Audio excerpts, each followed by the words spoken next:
Hello everyone. Today we are going to discuss two more problem of LPP.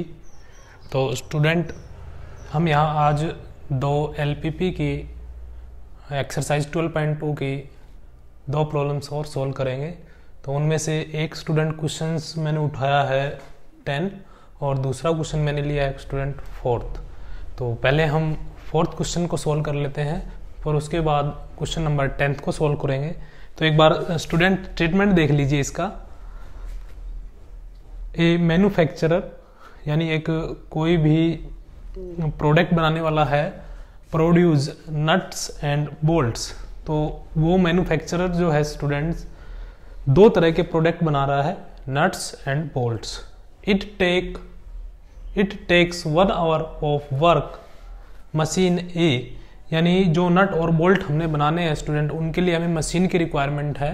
तो यहाँ पे student एक machine को लिया गया है जिसका इसने नाम रखा है ए। ये कह रहा है ये जो मशीन है स्टूडेंट ये 1 hours of work on machine A, यानी अभी क्या बात हो रही है स्टूडेंट की मशीन ए जो है वो 1 घंटे के लिए अवेलेबल होती है। It take 1 hours of work on machine A and 3 hours on machine B to produce a package of nuts। यानी क्वेश्चन ये है स्टूडेंट कि नट्स का जो एक पैकेज है, यानी जिसको हम सिंपल लैंग्वेज में पैकेट बोलते हैं, यानी एक नट का जो पैकेट है उसको बनाने के लिए स्टूडेंट दो तरह की मशीन लगी हुई है ए एंड बी। तो फर्स्ट जो मशीन है स्टूडेंट वो 1 घंटा लग रहा है उसका उस नट्स के पैकेट को बनाने के लिए, पैकेज को बनाने के लिए, और जो मशीन बी है स्टूडेंट उसके 3 आवर्स लग रहे हैं। और it takes 3 hours on machine and 1 hour on machine B. तो ये कह रहा है स्टूडेंट ये 3 यानी 3 आवर्स ऑन मशीन ए। यहाँ पे स्टूडेंट जो ए है वो छूट गया है, मैं यहाँ लिख देता हूँ। तो ये कह रहा है कि जो मशीन ए के हैं वो 3 घंटे लगते हैं और मशीन बी के, मशीन इसको मैंने शॉर्ट में लिख दिया है, मशीन बी है ये, तो मशीन बी का उसके ऊपर 1 घंटा लगता है। किसके ऊपर? To produce a package of bolts. यानी स्टूडेंट यहाँ पे बात हो रही है कि अगर हमें एक बोल्ट का एक पैकेज बनाना है तो उसके ऊपर मशीन ए के 3 घंटे लगेंगे, यानी उसके ऊपर मशीन ए 3 घंटे काम करेगी और मशीन बी जो है स्टूडेंट उसके ऊपर 1 घंटा काम करेगी। उसके बाद कह रहा है student he earns A profit of rupees 17.50 पर package on nuts and rupees 7 पर पैकेज ऑफ बोल्ट। यानी एक पैकेज जो बना हुआ है स्टूडेंट किसका? नट्स का, उसके ऊपर 17.5 रुपए यानी 17.50 का प्रॉफिट हो रहा है, और जो बोल्ट का पैकेज है स्टूडेंट उसके ऊपर 7 रुपए का प्रॉफिट हो रहा है। How many package of each should be produce of each, यानी हमें यह बताना है कि कितने कितने पैकेज नट और बोल्ट्स के बनाए जाए so as to maximise his profit, यानी मैन्युफैक्चर का जो है वो प्रॉफिट ज़्यादा से ज़्यादा हो। प्रॉफिट को ज़्यादा से ज़्यादा करने के लिए हमें नट्स के कितने पैकेज बनाए और बोल्ट्स के कितने पैकेज बनाए। और फिर आगे इसने बोल दिया he operates his machine for at the most 12 hours a day. यानी स्टूडेंट जैसे कि हम पैकेज बना रहे हैं तो उनके ऊपर मशीनरी काम कर रही है तो उनकी भी एक लिमिट होती है। तो उसने लिमिट दिया है कि जो आप मशीन है वो मैक्सिमम, आप दोनों मशीन की बात हो रही है यहाँ पर, वो कितने घंटे के लिए आप यूज कर सकते हैं? 12 आवर्स के लिए। यानी एक समय में आप मशीन को लगातार 12 आवर्स तक ऑपरेट कर सकते हैं, उसके बाद आपको उसको बंद करना पड़ेगा।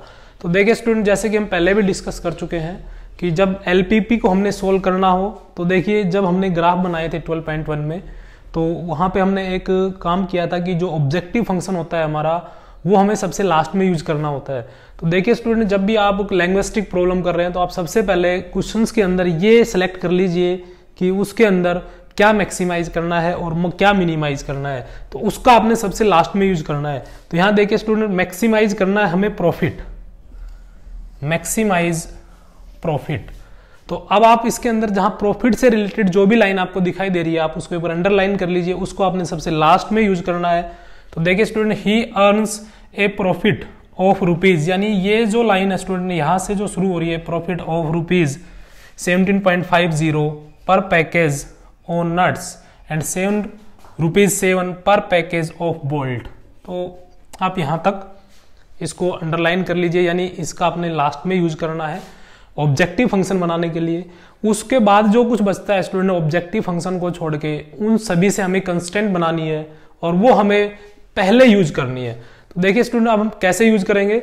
देखिए जैसे कि हम पहले बता चुके हैं, यहाँ पर 2 आपको ऑब्जेक्ट बनाने हैं, प्रिपेयर करने हैं। तो आप इनको ऐसे लिख लीजिए, आपको एक तो बनाने हैं नट्स और एक बनाने हैं स्टूडेंट हमें बोल्ट्स, यानी इनके पैकेज बनाने हैं। तो स्टूडेंट यहाँ मैं ब्रैकेट में लिख देता हूँ, इसके पैकेज जो बनाने हैं हमें नट्स के, मान लीजिए वो हमें पैकेज बनाने हैं, जो हमें फाइंड आउट करने हैं मैक्सिमाइज करने के लिए, प्रॉफिट को मैक्सिमाइज करने के लिए कितने पैकेज प्रोड्यूस किए जाए। तो वो मैंने यहाँ एक्स लेट कर लिए हैं, हम मेंशन कर देंगे बाद में। और बोल्ट के जो पैकेज हैं उनकी जो काउंटिंग है, उनकी जो नंबर्स है वो मैंने स्टूडेंट लेट कर ली है वाई। तो अभी हमारे पास इनको बनाने के लिए 2 मशीन लगी हुई है। तो इसको आप इधर लिख दीजिए, machine A and machine B. और यहाँ जो भी बात होगी स्टूडेंट इसके अंदर, वो हमेशा ध्यान रखना एक पैकेज के लिए बात हो रही है फिलहाल। तो आप एक बार स्टेटमेंट देख लीजिए, नट्स का जो एक पैकेज है तो आप यहां लिख सकते हो पर पैकेज।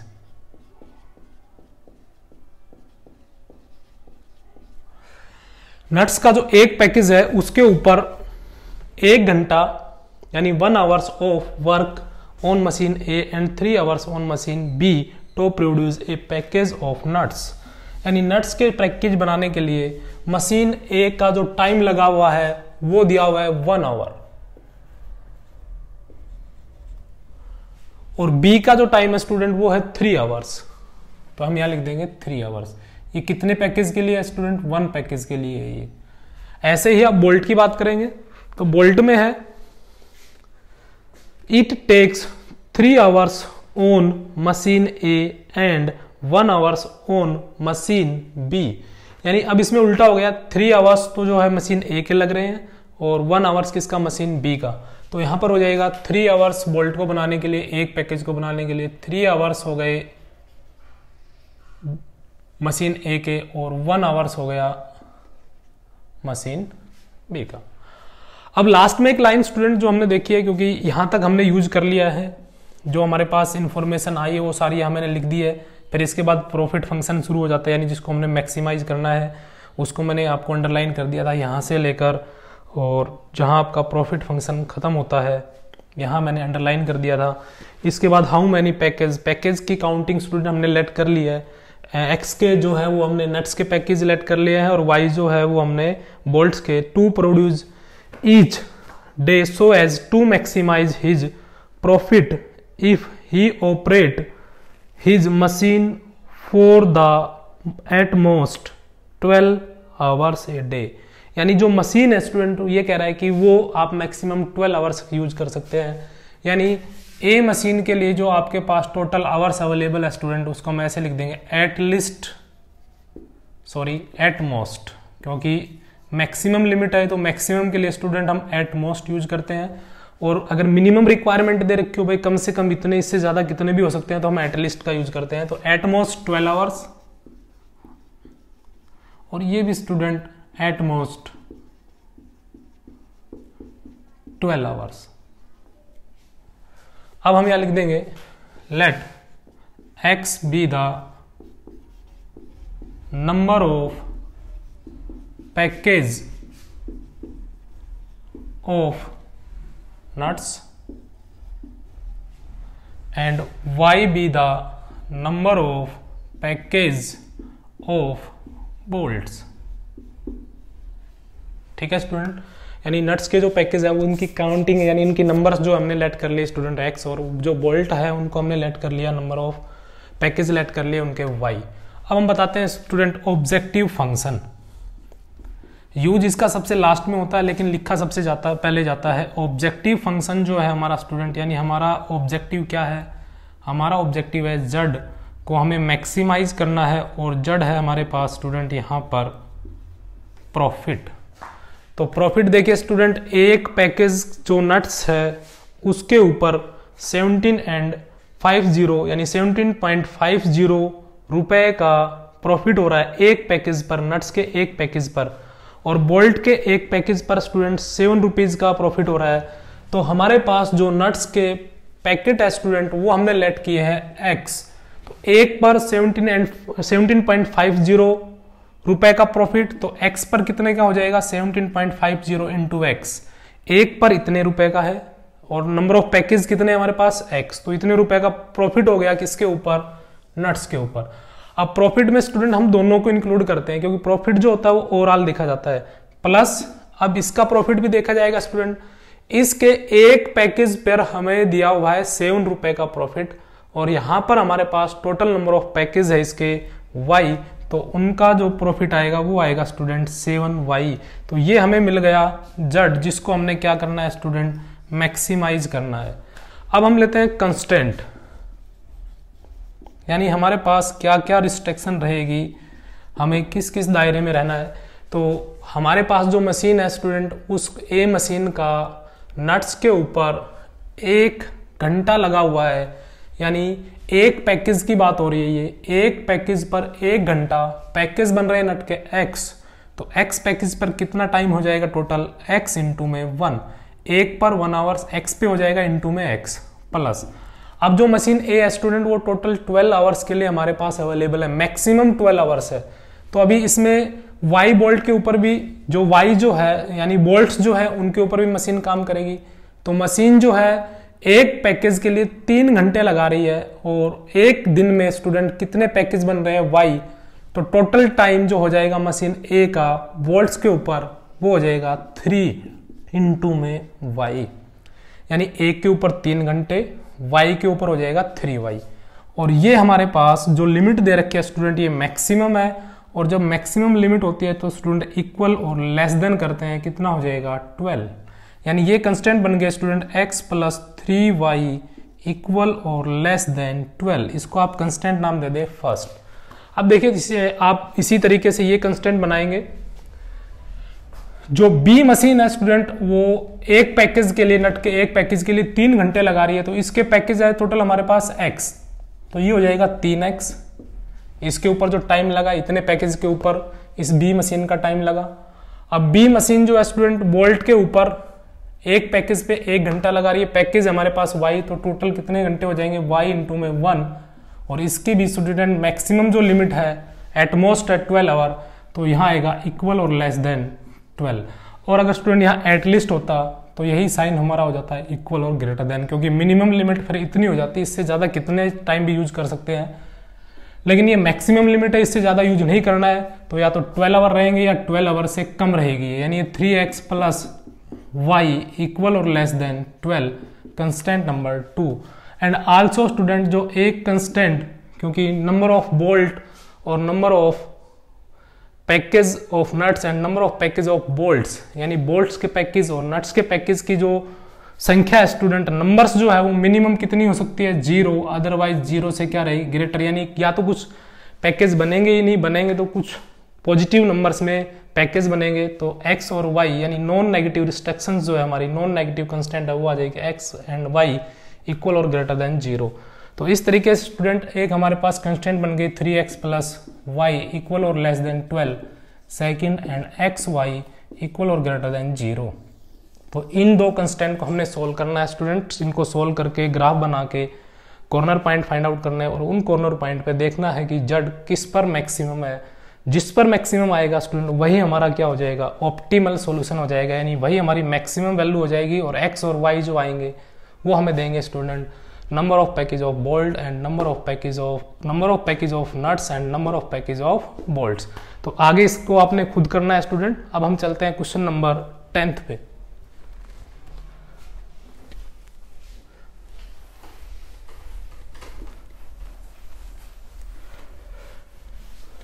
एक बार स्टेटमेंट पढ़ लीजिए इसका भी।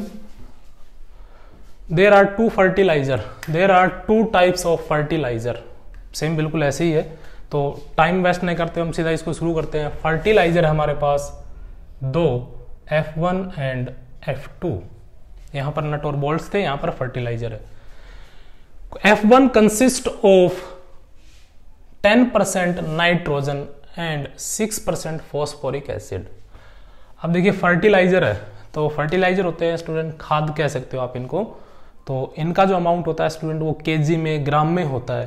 तो यहाँ मैं लेट कर देता हूँ जो F1 जो फर्टिलाइजर है इसका जो अमाउंट है स्टूडेंट वो मैंने x kg लेट कर लिया। यानी जब हमें जरूरत पड़ेगी कि कितना हमें फर्टिलाइजर F1 चाहिए और कितना F2 चाहिए, तो मैंने यहाँ पहले ही लेट कर लिया है। आप स्टेटमेंट को पूरा पढ़ेंगे तो समझ में आ जाएगा। और इसका अमाउंट मैंने लेट कर लिया है y kg। तो ये कह रहा है स्टूडेंट F1 जो है उसके अंदर 10% नाइट्रोजन है एंड 6% फॉस्फोरिक एसिड है। यानी दो तरह के एसिड यहाँ पे है, सॉरी दो तरह की यहाँ पर वैल्यू दी हुई है फर्टिलाइजर के अंदर। एक तो है नाइट्रोजन और दूसरा है स्टूडेंट फॉस्फोरिक एसिड। अब नाइट्रोजन का जो अमाउंट है स्टूडेंट वो 10% है और फॉस्फोरिक एसिड का जो अमाउंट है स्टूडेंट 6% है। अब देखिए बात यहाँ ये दिमाग में आती है, यानी क्वेश्चन अराइज होता है, ये 10% किसका है? यानी 10% है, 100 का है, 200 का है, या किसी किलोग्राम का है, टाइम का है, किसका 10% है ये? तो देखिए स्टूडेंट 10% जो है ये F1 जो फर्टिलाइजर है इसका 10% है, क्योंकि ये जो अमाउंट है 10% ये F1 में है और ये भी 6% जो फॉस्फोरिक एसिड है ये भी F1 में है। और F1 का अमाउंट जो हमें चाहिए, जो रिक्वायरमेंट है वो मैंने पहले ही यहाँ लेट कर लिया है x, यानी ये 10% इस x के g का है, तो 10% ऑफ x, 6% ऑफ x, क्योंकि ये फर्टिलाइजर F की ही F1 के अंदर ही वैल्यू है। अब हम बात करते हैं स्टूडेंट F2 के अंदर। F2 consist of 5% of nitrogen and 10% of phosphoric acid. यानी इसमें हो गया स्टूडेंट 5% ऑफ F2 का, और F2 का अमाउंट कितना है y and 10% of phosphoric acid, तो 10% ऑफ y। ठीक है, यहां तक complete. After testing the soil condition a farmer find that she needs at least 14 kg। यहां वर्ड यूज हुआ है स्टूडेंट एटलीस्ट अभी डिस्कस किया था, कम से कम, मिनिमम लिमिट 14 kg है, किसकी? नाइट्रोजन की। यानी नाइट्रोजन का ओवरऑल जो अमाउंट हमें चाहिए स्टूडेंट वो हमें चाहिए 14 kg, और ये कम से कम है, यानी इतना तो हमें चाहिए, इससे ज्यादा कितना भी हो सकता है लेकिन इतनी हमें रिक्वायरमेंट है। And 14 kg of phosphoric acid for our crop, तो इसको भी हमें कितना चाहिए स्टूडेंट? 14 kg, और ये भी कैसा है? एटलीस्ट है, यानी मिनिमम अमाउंट है। इफ F1 कॉस्ट ₹6 पर kg, 1 kg की कॉस्ट 6 रुपए, F2 cost ₹5 kg, determine how much of each type of fertiliser should be used so that nutrients requirement are met at a minimum cost। यानी देखिए student ये हम पहले भी use कर सकते थे और पहले यूज नहीं किया तो हम अब यूज कर लेंगे। हमें क्या यूज करना है? मिनिमम कॉस्ट यूज करनी है, यानी मिनिमम कॉस्ट हमें बनानी है, और यहां पर ये कॉस्ट ही दी हुई है, यानी ये कंस्टेंट नहीं है, ये कॉस्ट है, और कॉस्ट जो है उसको हमने क्या करना है स्टूडेंट? मिनिमम करना है। यानी ये जो स्टेटमेंट हमारा जाएगा ये किसको बनाने के लिए यूज होगा? ऑब्जेक्टिव फंक्शन को। तो एक कॉस्ट को हम मिनिमाइज कैसे करेंगे उससे पहले हम यहां लिख लेते हैं, मिनिमाइज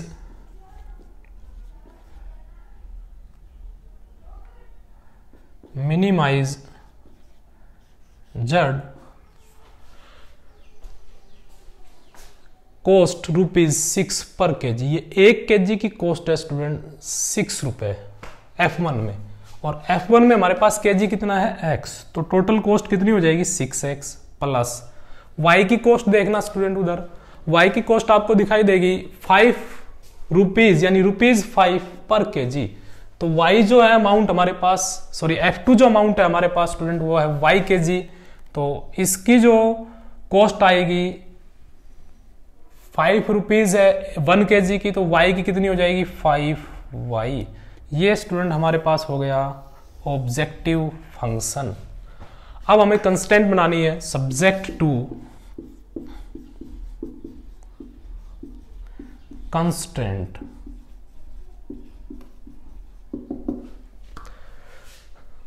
बाकी सब कुछ यूज हो चुका है। ये इन्फॉर्मेशन हमने पहले लिख दी है, ये हमारे पास ऑब्जेक्टिव फंक्शन को बनाने में यूज हो गया है। अब देखिए स्टूडेंट, यहाँ पर 10% ये किसकी बात हो रही है, पर केजी की बात हो रही है, वहाँ लिखा हुआ भी है स्टेटमेंट में, आप देख लेना उसको।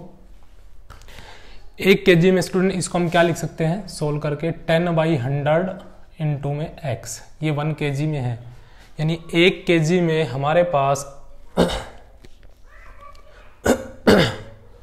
और ऐसे स्टूडेंट ये जो है हमारे पास 6% यानी 6/100 ऑफ x। इसी तरीके से इसको क्या लिख सकते हैं स्टूडेंट, 5/100 इंटू में y, और ये हो गया स्टूडेंट 10/100 इंटू में y।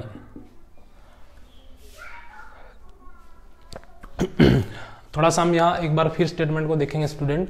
ये यहाँ जो लिखा है इसने, F1 consist of 10% of nitrogen and 6% phosphoric acid and F2 consist 5% nitrogen and 10% phosphoric acid. ये स्टूडेंट ध्यान से देखना, इसमें कहीं भी पर केजी का जिक्र नहीं हुआ है। इसका मतलब स्टूडेंट क्या है, ये 1 किलो में नहीं है, ये टोटल अमाउंट की बात हो रही है, यानी टोटल अमाउंट का 10%, टोटल अमाउंट कितना है इसका x, उसका 10% नाइट्रोजन है, और F2 का जो 5% है वो नाइट्रोजन है फर्टिलाइजर F2 में। ऐसे ही जो फॉस्फोरिक एसिड है ये इसका टोटल 6% है और इसके टोटल का 10% है। तो ये पर केजी के हिसाब से नहीं है, ये टोटल अमाउंट है। अब ये कह रहा है कि ये जो आपके पास अमाउंट है टोटल और ये जो अमाउंट है टोटल नाइट्रोजन का, इन दोनों को मिला दे तो ये जो हमारे पास अमाउंट है ये कम से कम 14 kg होना चाहिए, यानी ये 1 kg का नहीं था तो मैंने इसको मिटा भी दिया है। ये टोटल है अमाउंट हमारे पास, तो ये टोटल अमाउंट स्टूडेंट हमारा 14 kg होना चाहिए या इससे ज्यादा होना चाहिए, क्योंकि एटलीस्ट है यानी कम से कम, यानी इसको हम लिख सकते हैं 10/100 इंटू एक्स प्लस नाइट्रोजन को सोल्व कर रहे हैं पहले 5y/100, तो यहां स्टूडेंट इक्वल और ग्रेटर देन आएगा 14, और अगर स्टूडेंट यहाँ एटमोस्ट होता तो हम यहाँ कर देते इक्वल और लेस देन, लेकिन एटलीस्ट है तो मिनिमम अमाउंट 14 से ज़्यादा कितना भी हो सकता है। इसको आप सिंप्लीफाई करके लिख सकते हैं, 0 से 0 कैंसिल, और यहाँ 5 से आप ऐसे नहीं करें कैंसिल, इसको आप इस पूरी टर्म को 100 से मल्टीप्लाई कर दीजिए तो ये आएगा 10x प्लस 5y इक्वल और ग्रेटर देन 1400। अब आप इसको 5 से डिवाइड कर सकते हैं, पूरी जो कंस्टेंट है वो 5 से डिवाइड हो रही है इनइक्वलिटी, तो ये आएगा 2x प्लस y, 5 से डिवाइड किया तो 2, 5 को 5 से डिवाइड किया 1 इक्वल और ग्रेटर देन 5 2 जा 10 और 5 8 जा 40, 280। ये कंस्टेंट हमारे पास बन गए स्टूडेंट फर्स्ट। अब दूसरा हम फॉस्फोरिक को यूज करते हैं बिल्कुल एज इट इज ऐसे ही आल्सो।